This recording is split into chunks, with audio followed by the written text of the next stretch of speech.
Hello, everybody. I'm so excited that you're here. We are going to have an amazing next hour. We're going to be talking about how the media is not just covering up food addiction, but we are going to be talking about how media is actually actively addicting us.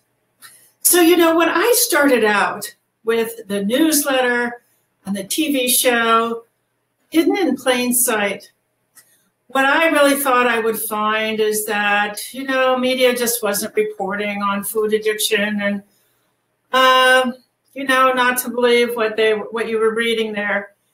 And in the weeks since I have started really carefully reading media, I have changed my mind about what's going on. What I really think now is that media is actively promoting food addiction. So media is working very hard to stimulate food addiction and to pull you away from these concepts that could save your life.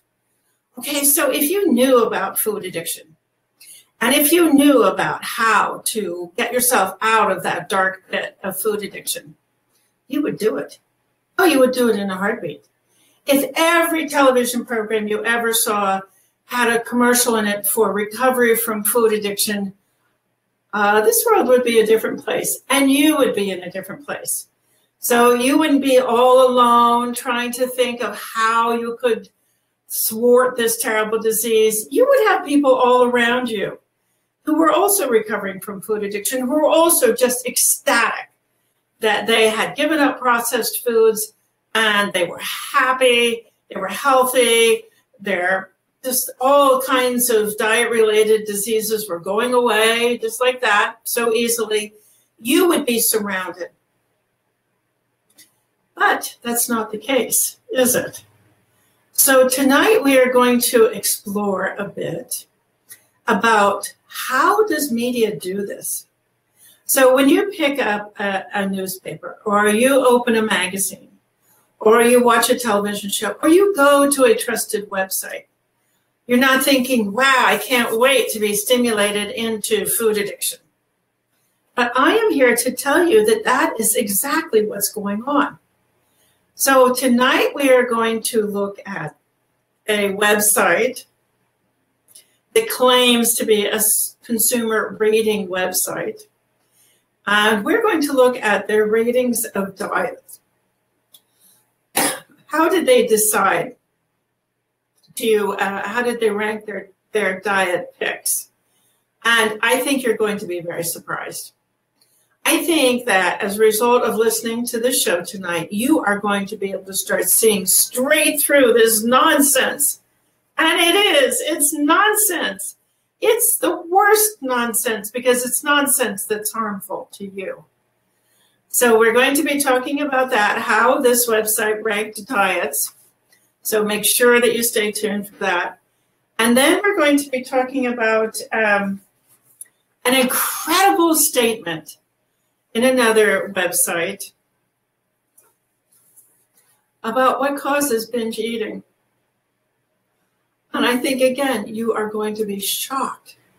Because if you're a binge eater and you were to read this article, you would go in a direction that would not help you at all. So you need to be here. You're just going to have so much information in the next hour. So there's Gail. Gail is saying hello. Glad you're here, Gail. Super glad you're here. Just love your company.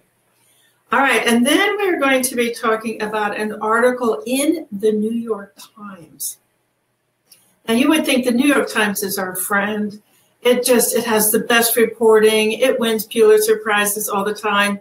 And we're going to be talking about an article that on the surface of it just seems like it would be so uplifting. It's about some work with sufferers of obesity and diabetes in the inner city, where one of the prestigious university has gone in with an arts program. And we're going to talk about what the article concludes from this arts program and why, instead of being lifted up, we might want to be dismayed. So stay tuned for that. This is going to be an unbelievable TV show. I picked out some really good things for you. And then in our section on missing research. So this is a research that is missing in action. This is groundbreaking research. It's very valuable research. It would give us so much guidance in just letting us know what would be effective. Like okay, so I'm ready to take action. What should I do? What would be most effective?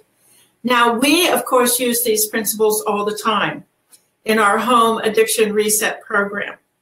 And our next Home Addiction Reset program begins on June 3rd. I'm sorry, March 3rd. Oh, the months just go by so fast. So our next Home Addiction Reset program, which we call the HARP, H-A-R-P, is going to begin on March 3rd. And I hope that Sheila or Julie are here to put up the link below. So that's very exciting. We use this research all the time. This is why I am seeing people achieve such spectacular results in the HARP. It's because we are being driven by these findings where researchers go to their laboratories, they go to their universities, and they work so hard to really figure out what's going on in our brains, what's going on in our environments, what really influences us. And so we just incorporate all that research into the HARP. And why do we know about this? Of course, it's because of the textbook. The Processed Food Addiction textbook, which is out in hardcover now. That's ridiculously expensive. That's over $100. But the Kindle has been priced by Amazon to be competitive. Okay, so Sheila Yout is putting up the links as we're talking.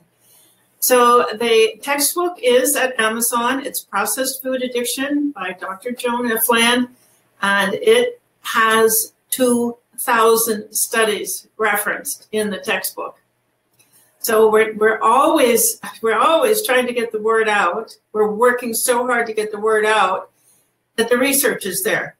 We know what to do about processed food addiction. And if you're in a program that is not using research, you could do better.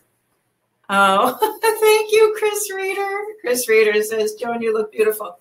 Chris Reeder, of course, is shocked because I show up twice a day for our ARC members. Their daily ARC is the Daily Addiction Reset Community. I show up and do a live video chat with our members twice a day. And I show up in my pajamas. I show up in whatever I happen to be wearing on. I never have makeup on. My hair is not typically done. So Chris could be in a state of shock that I actually pulled myself together for our TV broadcast.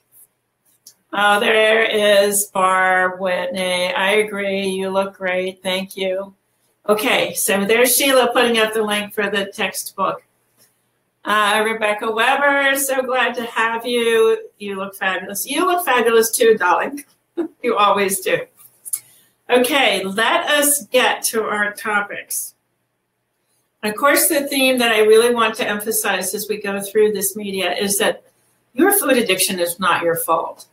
When you see how media is egging you on, so to speak,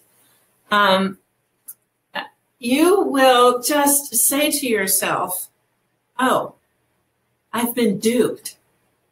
But now, because we have Food Addiction Reset TV, and we have the Hidden in Plain Sight newsletter, and Sheila can put up the link for signing up for the newsletter if you're not getting it already.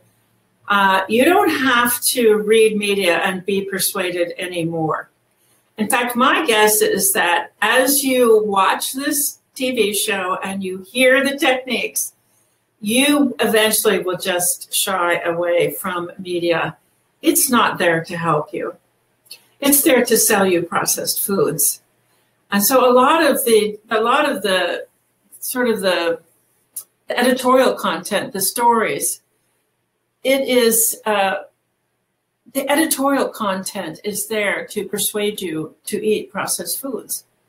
It's not there to enlighten you or educate you. It's really there to persuade you to eat processed foods and persuade you maybe that the problem is yours, or persuade you that something else entirely is the problem.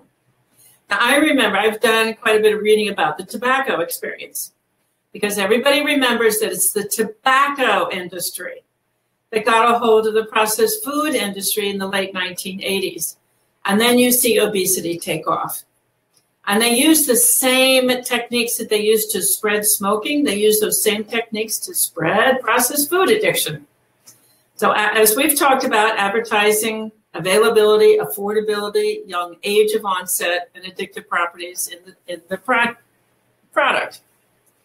Okay, so I really have spent some time studying the tobacco experience to see if it would help me understand the processed food addiction experience that we're having now, this epidemic.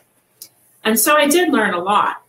And in the early days, when people were getting sick from cigarettes, long before the scientists said, oh, cigarettes cause cancer, connected those two dots for us, long before that, the cigarette companies were busy trying to say, oh, the sickness is due to inner city crowding. Or the sickness is due to, oh, we're using asphalts on the highway now. So that's what's causing all these lung problems. Of course, they were busy pointing their fingers, or trying to get media to point their fingers in other directions. A lot of people died because of that.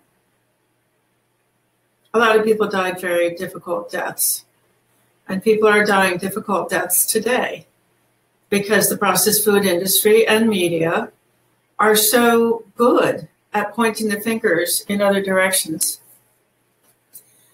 Okay, so let's get to our first article. You're going to see some pointing in other directions here. And I just want you to learn. Learn for yourself. Learn through your own eyes. When are you being pointed in another direction? When are you being pulled off your own recovery? When are you being pulled off track? Okay, let's do this. So I'm going to talk about a website called Top Dust. Top Dust is one of these rating services. And they took on the task of rating diets. Okay, so does everybody know that diets don't work? Are we clear on that now? We have research on it. Virtually 100% of people who go on diets regain the weight. And it is because the diet is nutrient deficient. There's not enough calories there. It's out of balance. It's just too weird to sustain for long enough, or it's actually doing you harm. You know, like we found with the Atkins diet. And we found that there was heart disease associated with the Atkins diet, with the keto diet. We found it with fen-phen. Again, memory loss, heart disease, just all these diets. They don't work, and they can actually leave us with permanent damage. So we know diets don't work. You know, we're savvy to that. And here comes this website that says, oh, let's rate the diets. Let's rate the diets. Let's see which is the best diet. And then they start to list their criteria. And guess what's not on the list? Success, effectiveness, results. So Top Dust has just totally given up on this, at least that part of the charade, that somehow if you go on this particular diet, you will lose weight. You will have some result that you're looking for. They've given up on that. Now, that's good. But I don't think most people would have caught that. So they're rating these diets on what they cost, whether you can access the system easily. And then here's the killer. The people who rated the diets ordered the foods that are offered through these diet systems. And they selected the food, they selected their top diets based on whether they liked the food whether they liked the food. Now, here, just as if that weren't bad enough, the foods that they talked about have been shown in research to be the most addictive foods out there. I don't even want to say the word. I'm not going to say the word. I'm not going to tell you, they just started extolling the virtues of this unbelievably addictive food. So this is like, oh man, if you're a food addict and you're reading this website, you're reading this report, and by the way, I found this article on the Bing search engine for MSN. So a national news network picked up this article to feature on its daily news feed. What does that tell you? What does that tell you? It's not like we don't have research. So you kind of see, you begin to suspect, okay, maybe these writers are reading the research. And maybe they saw this incredible research report done at University of Michigan by Ashley Gerhardt, one of the top researchers in the field. Absolutely impeccable research, top notch. And what they found is that this particular food is the most addictive food. So I wonder if all of these writers then said, oh, okay, well, we know what to write about now. We know what to recommend. We know how to make this food addiction worse. We'll recommend this food. And you do see these top addictive foods in these articles all the time. So what is that doing? Okay, the information is just pulling us off, right? You say, oh, a weight loss program. And the top weight loss program features this food that I love. So I guess I can eat this food and lose weight. Now, what's going on, people? We're food addicts. Addictions are delusional. So addictions are characterized by delusion. We want desperately sometimes to believe that we could eat that food. Just like a drinker yearns to go back to drinking, and a smoker yearns to go back to smoking. We yearn to go back to these horrible foods. It's just what we are. We're addicts. We're food addicts. So that's just us. We didn't ask for it, but we are that way. So what is every magazine article going to feature? The most addictive foods. So what this tells us is that media is just a minefield. Media is not just giving us bad information, but media is actually provoking the addiction. So when you turn the pages of a magazine, or you go through a news feed like my MSN NBC news feed, you're being exposed to this stimulation. It's very stark. It's automatic. It's not something like, oh, I'm sorry I saw that. It just takes, it can even take such a brief exposure that you're not even conscious that you've been exposed to it. Like subliminal advertising turned out to be effective. We're more conscious, but our dopamine pathways caught it. So just flipping through the news feed can be quite dangerous for us. And we certainly don't want to stop and read an article ranking the top diets, because it is there for the purpose of provoking our cravings and provoking our food addiction. Okay, let us go on. But you can see from an article like that why I was so excited to write the textbook. I got that contract from CRC Press. CRC Press is the biggest textbook publisher in the world, very prestigious. They approached me. I was shocked. I was so excited that I got to write that textbook. But you can just see why that was so important to me. To have one place in the world where you could open a book. There's not one illustration in the whole book. There's not one picture of food. There's not one graph. There's not one illustration. It's just some place where you can go and quietly read. and you can read about what happened to you. And you can read about what the researchers are showing us. You know, in the HARP last week, at the HARP and the ARP, we had a guest speaker, Nicole Avena. She was the first one to demonstrate, she and her team with Bart Hobel, that rats, she just had so many important findings. But one of her most crucial findings is that there's a withdrawal syndrome.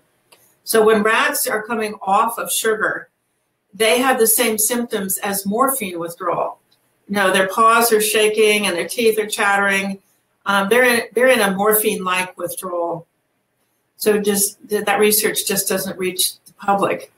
But there was Dr. Avena on our video chat visiting with us and telling us how she got that idea. And that was very brave to try to raise funding for something that was so bizarre. And this is only 20 years, less than 20 years ago. It's probably 15 years ago when she was doing that.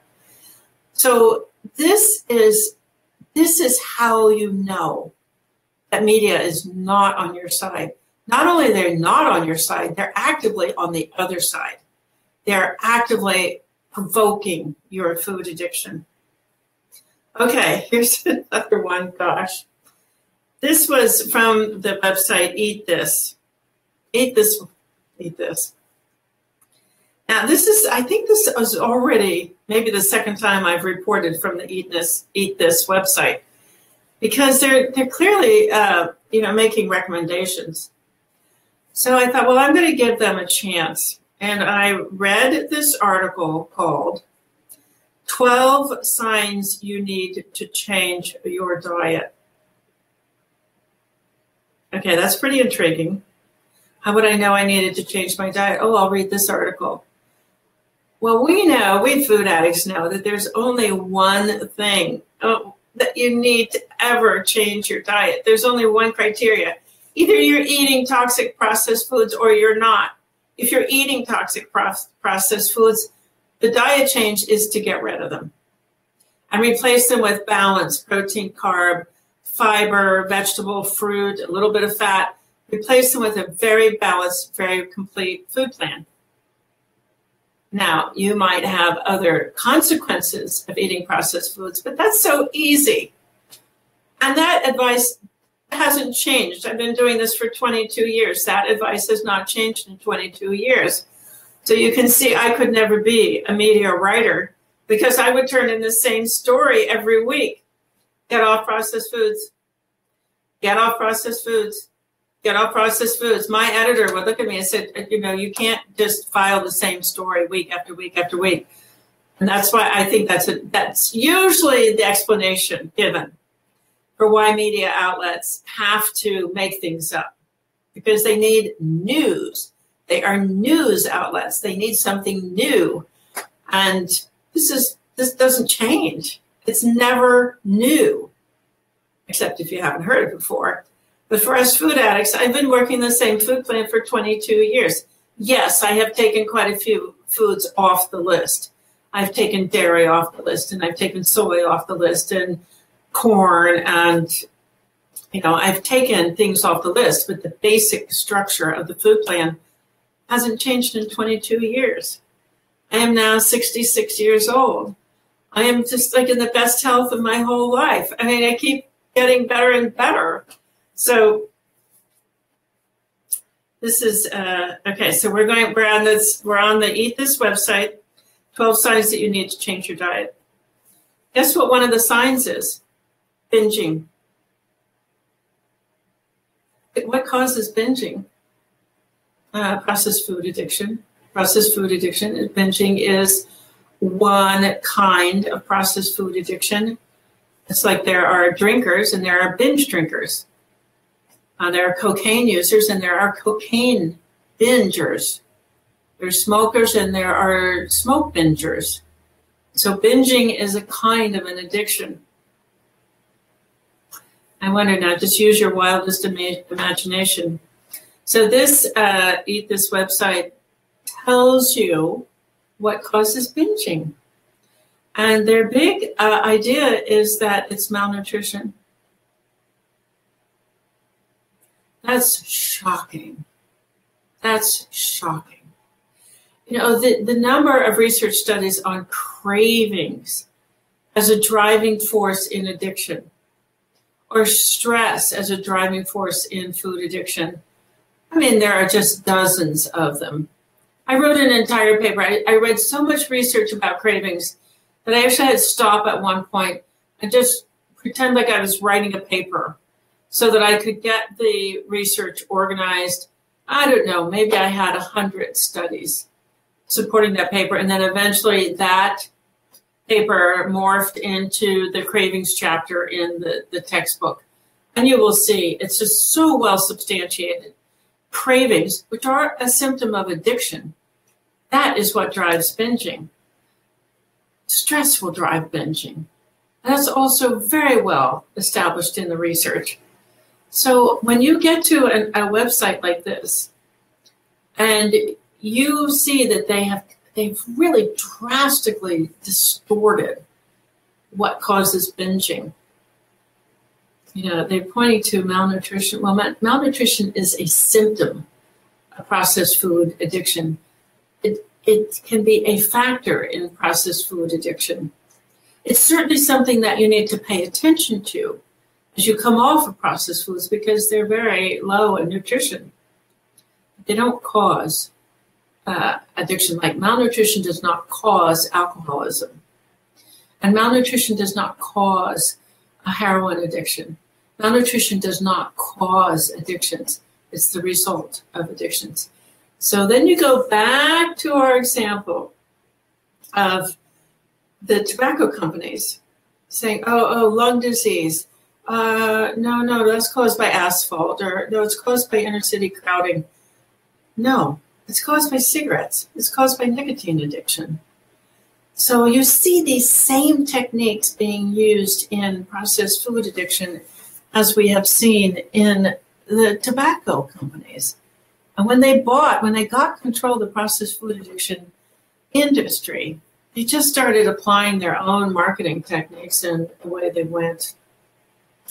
Okay, so again, you know, it's one of the reasons why I really like the Home Addiction Reset program. It's because we get accurate information. That program is run from research directly. I did not use one secondary source as I put the Home Addiction Reset program together. So what's a secondary source? It's when somebody else has read the research and then written about it. So I did not read that material. I did not read anybody else's interpretation of what can be done. I have two exceptions. I have to tell the truth now. I read Bissell Van der Kolk's book, The Body Keeps the Score. He's a super, super expert in his field. And then I also read Christina Courtois' trauma resolution book. Okay, true confession's over. So I read original research through the lens of food addiction. So all the research is there. Researchers have been studying drug addiction, eating disorders, and obesity using a lot of brain imaging research for 20 years. The research is there. You're literally probably, I think if you put obesity in the research engine, you would find 100, maybe 100,000 studies at least. So I don't have to read secondary resources. I can read the original research I wrote the textbook, and now we have that translated into the Home Addiction Reset program. And everything in the program is based on a study. Because you cannot trust somebody else to interpret research for you. Even people who are doing laboratory studies, they don't understand how food addiction affects people always. So Dr. Avina made that point very strongly in the interview that she gave the HARP and the ARC last week, which is you have to be very careful about who you're reading. And now we see this. We see this in these media reports. Okay. If people have questions and comments, you can just put them below, and I can see them on my I can see them on my tablet here.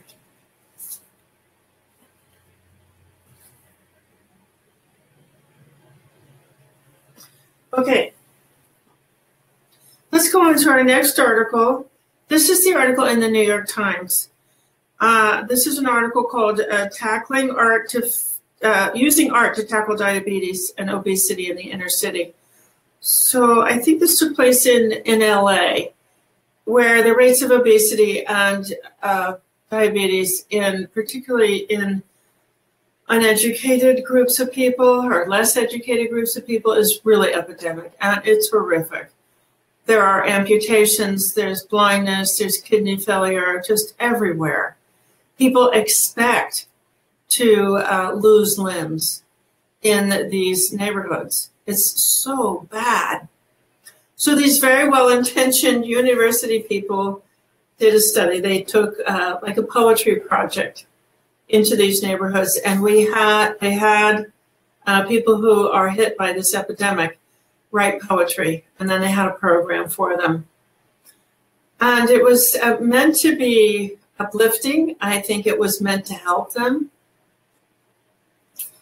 It was certainly wonderful that these people got a voice.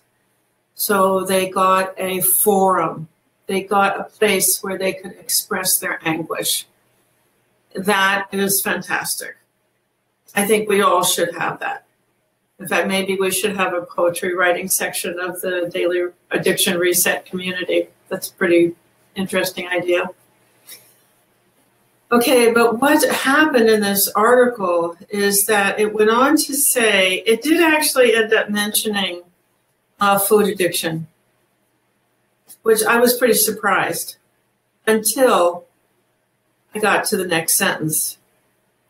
So this article attributed food addiction to poverty, stress, and food insecurity. So financial insecurity. So just, can you hear it? Can you hear it? Can you hear the tobacco companies saying that lung disease is due to inner city crowding and asphalt? No, food addiction is due to the fact that we are being preyed upon, particularly these populations are being preyed upon by the processed food industry. So they have wall-to-wall processed food outlets, fast food outlets, tons and tons of advertising. And they have basically, the addiction is so powerful in these neighborhoods that basically the demand for real groceries has dropped off so substantially that there are not grocery stores in these neighborhoods anymore. Okay, so this is an incredible disservice to everybody for the New York Times to say, oh, food addiction is due to poverty. Because we had poverty 50 years ago and we didn't have food addiction. We had poverty, and we didn't have an obesity epidemic. We didn't have an epidemic of diabetes. And we certainly had poverty. This country has had poverty. Every nation has had some kind of poverty, maybe not Sweden, forever. It's a part of, I don't know why it is, but it is. Poverty has already been there. But this epidemic of obesity has not always been there. In fact, it's kind of been the other way around. So the article completely skips over the role of the processed food industry in promoting obesity, in promoting loss of control over eating, in promoting these incredibly fattening and very cheap substances which fill convenience stores in these neighborhoods. The truth is that all of these convenience stores, if you look on the back shelf, on the bottom, you will find bags of rice and you will find bags of beans.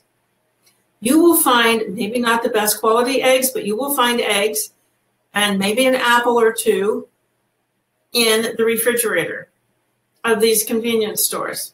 I know, I have looked, and it's there.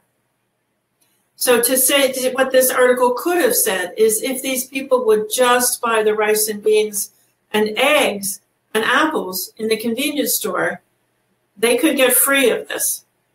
Very cheap, much cheaper than fast food. And of course, a completely different impact on the human body.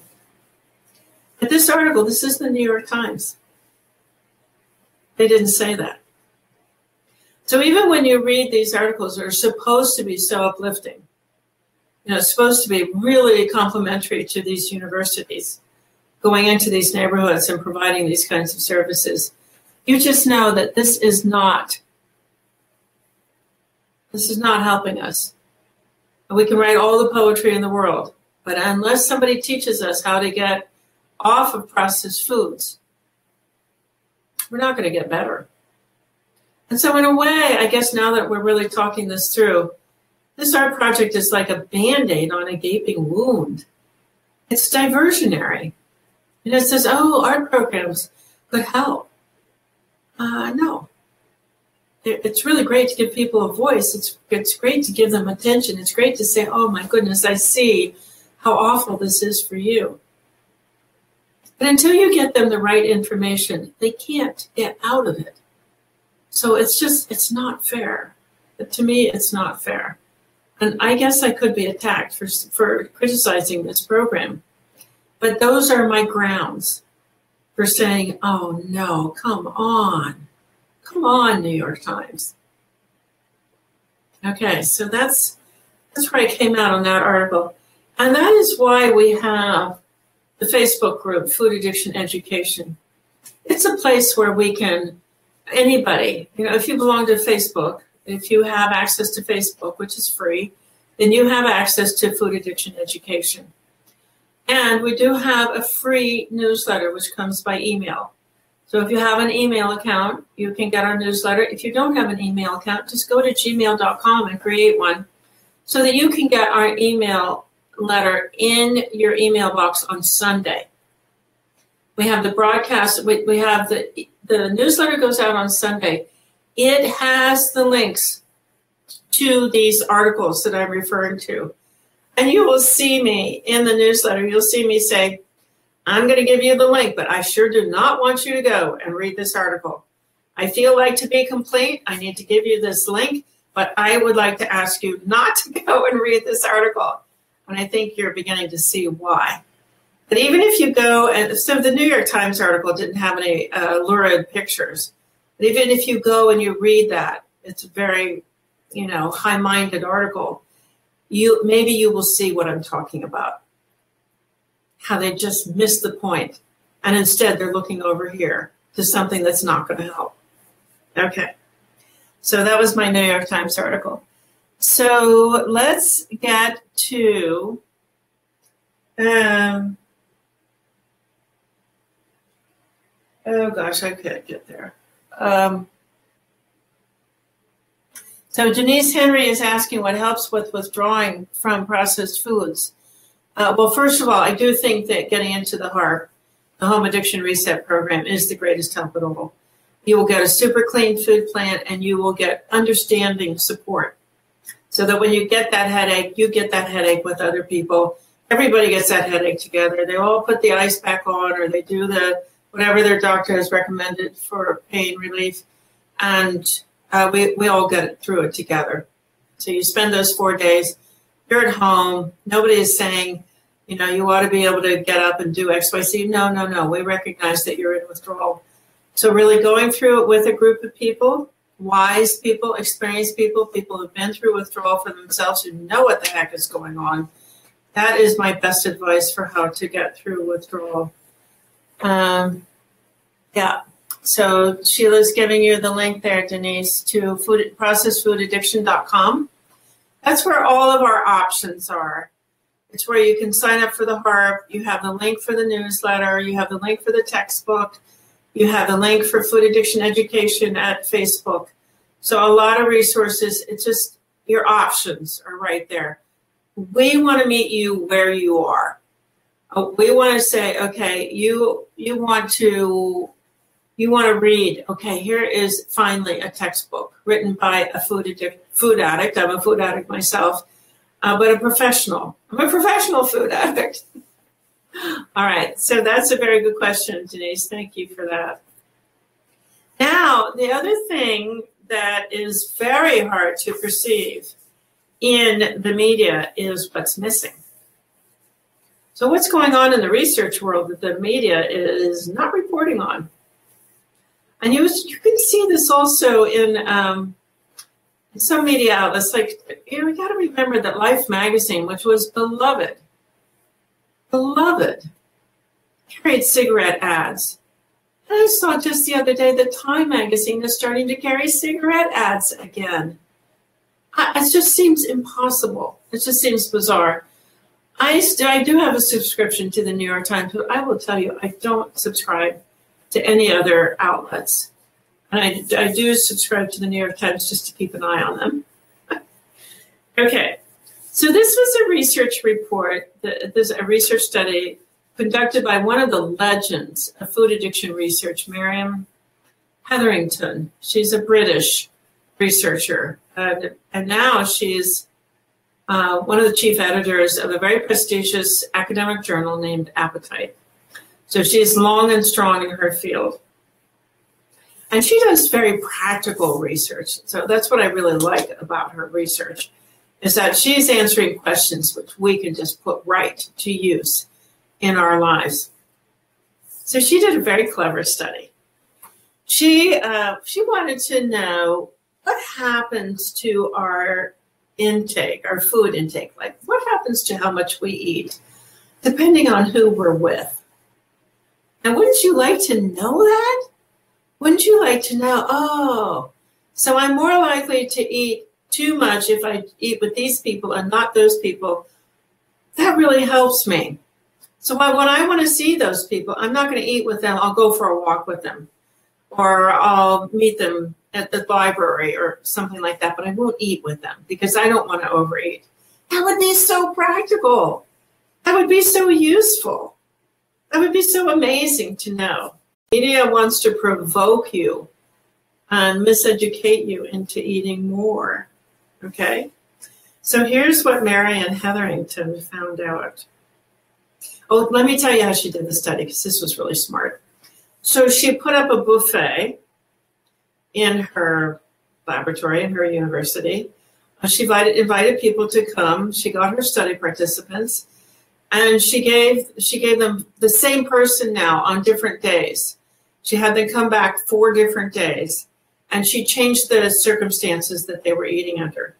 And she was then, because she was right there, and she could see what they took from the buffet, she could see what was left on their plates. She got a very accurate measure of what they ate. She's a good researcher. Okay, so on the first day they came, they ate with friends. So they brought friends with them and they ate with their friends. The next time they came, they ate in front of a television by themselves. The next time they came, they ate alone, period. No television, no friends, no nothing.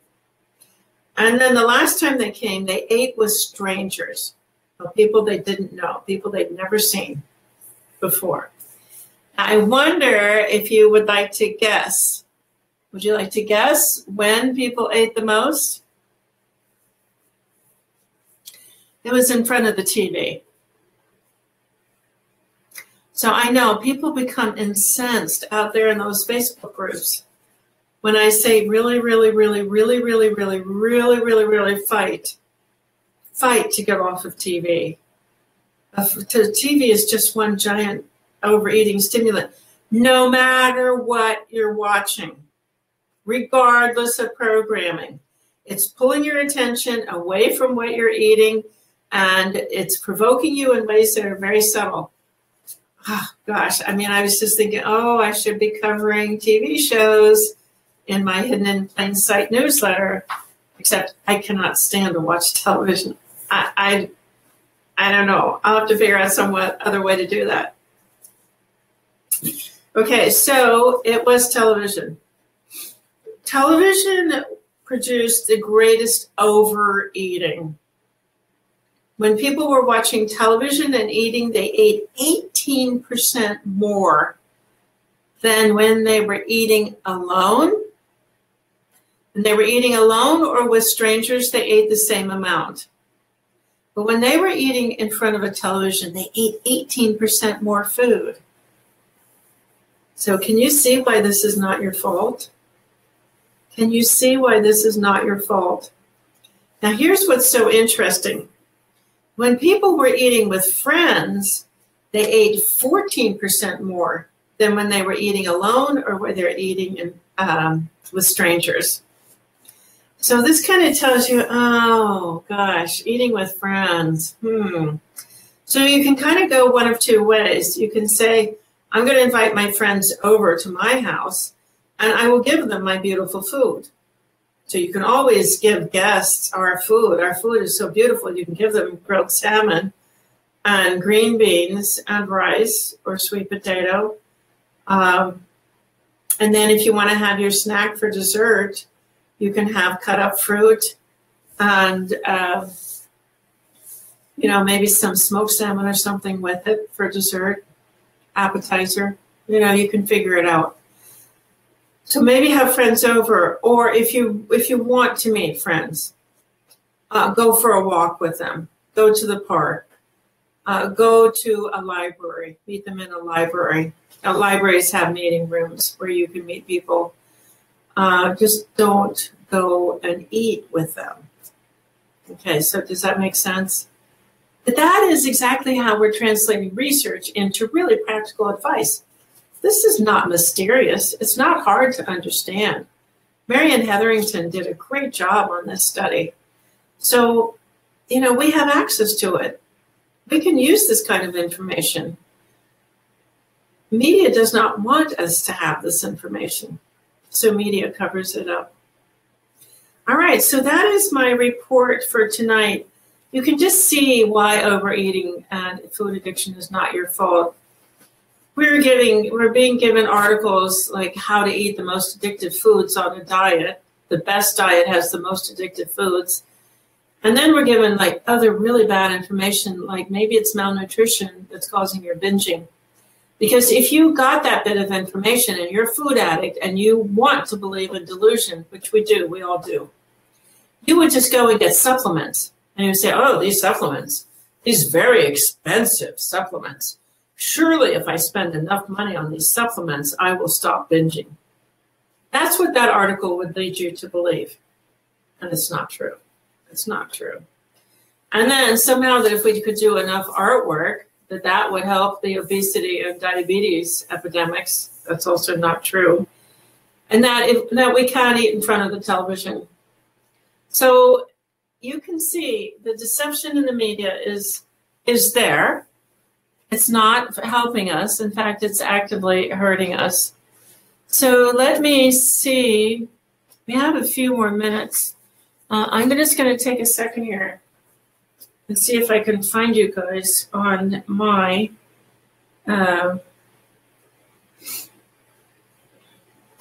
tablet here and see what you guys are talking about.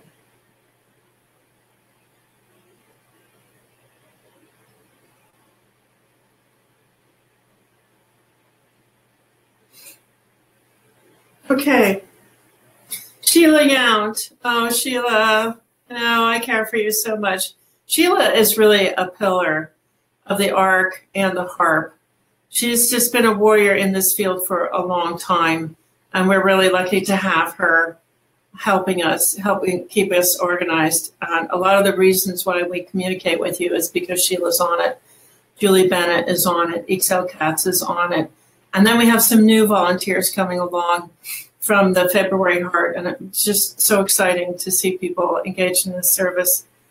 Okay, here we go. Cindy Waters says, we didn't have much money growing up, and that's when we ate the best. Home-cooked, well-balanced, simple meals. That's right, Cindy. You are so on target. So we talked about Denise's comment about how to withdraw from processed foods.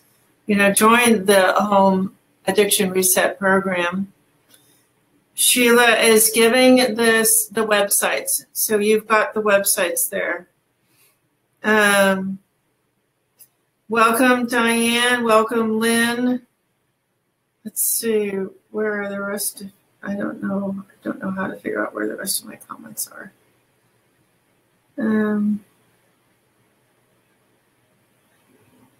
Okay, I think that's what we've got. I'm so glad you all were here. And of course, this replay will stay here at this page. We're just going to leave it up. So please share it. And we are over here on this page because you can share from this page. Our other groups are closed groups, and you cannot share from those groups. Oh, Chris, thank you. The heart makes abstaining from processed foods fun. Yeah, that's a really big secret to recovery, which is it's fun. It's actually fun. The more fun you're having, the more relaxed you are, and the less you need processed foods to compensate for the stress, to reduce the stress.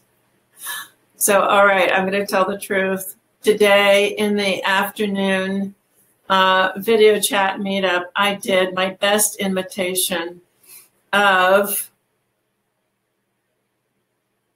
oh, now her name went straight out of my head. Taylor Swift. We were talking about how you shake off mistakes, and so I'm not doing it here. I am not. But I did my best imitation of Taylor Swift, and that's the kind of things we do we do a twice daily meetup, video chat meetup. We do one at 11 o'clock in the morning East Coast time, which is 8 o'clock Pacific. And then we do another one at 4 o'clock in the afternoon, which is 1 o'clock Pacific. And then we have our nightly conference call.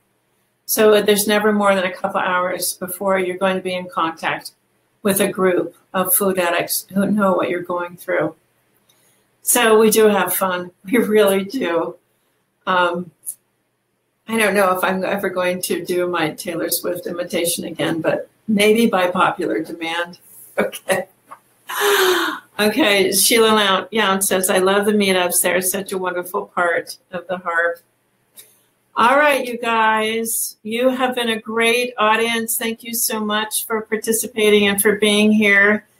And I will see you next week. Yeah, Danita says, oh yeah, let's see. Maybe I'll find some other people to imitate. Anyway, I will see you next week. This is a weekly broadcast. Please sign up, register so that you will get the notices about this.